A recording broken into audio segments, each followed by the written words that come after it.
হেই, আসসালামু আলাইকুম। আমি জানি পিৎজা আসলে সবাই অনেক বেশি পছন্দ করেন আমার মতন।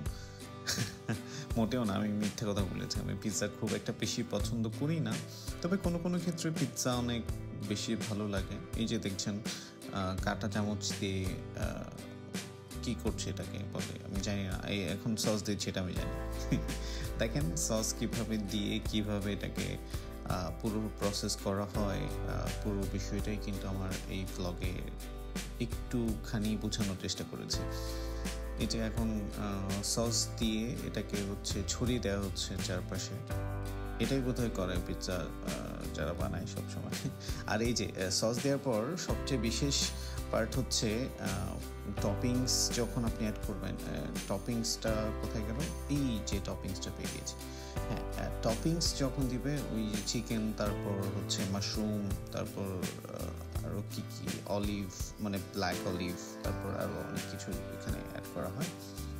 তো সব কিছু মিলে ভালোই। পিৎজা আসলে দেখতে যতটা মুখরোচক, খেতে ততটা বেশি ভালো লাগে না আমার সবসময়। আর এই যে দেখছেন চিজ, মানে কিভাবে চিজকে প্রসেস করা হয়, আর এই যে পিৎজার বানানোর জন্য যত ধরনের আইটেম লাগে এখানে আছে। এই যে দেখেন শেষ, এখন উপরে চিজ ছড়িয়ে দেওয়া হচ্ছে যাতে উপরের লেয়ারটা দেখতে খুব বেশি সুন্দর হয়।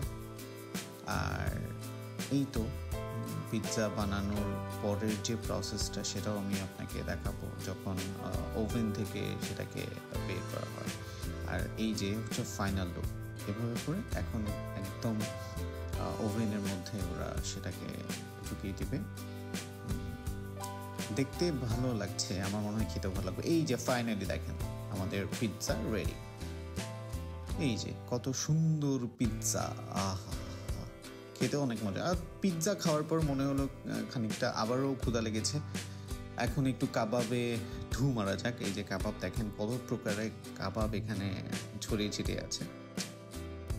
ছড়িয়ে ছিটিয়ে আছে কেন বলছি, কারণ একপাশে কাবাব, একপাশে নান, একপাশে ভাজা, কি মানে কড়াইতে কি করছে আমি জানি না। এই তো, আর অনেকক্ষণ ওয়েট করার পর এই মানুষটা আমার খাবারটা নিয়ে আসে। ফার্স্টে নিয়ে আসছে রেশমি কাবাব, অনেক জুসি, অনেক টেন্ডার। এই যে আপনি কাবাবের লুকটা দেখলেই বুঝতে পারবেন কাবাবটা কত বেশি টেন্ডার আর কত বেশি জুসি। এরপর আবার একটু ইচ্ছে করলো চিকেন আইটেম কিছু একটা খাওয়া যাক। এই যে এখন একটা চিকেন আইটেম অর্ডার করেছি, তাই চিকেন আইটেমটাও বেশ লোভনীয় লাগছে। এই যে দেখেন, এই যে জুসিনেসটা দেখানোর খুব ইচ্ছে করছে। আর এই যে দেখেন জুসিনেস, কত বেশি জুসিনেস। আজকের মতো টাটা। এই যে কুকুরদের ফাইজলামি দেখতে দেখতে আজকের মতো আমাকে বিদায় দেন। ভালো থাকবেন। আসসালামু আলাইকুম।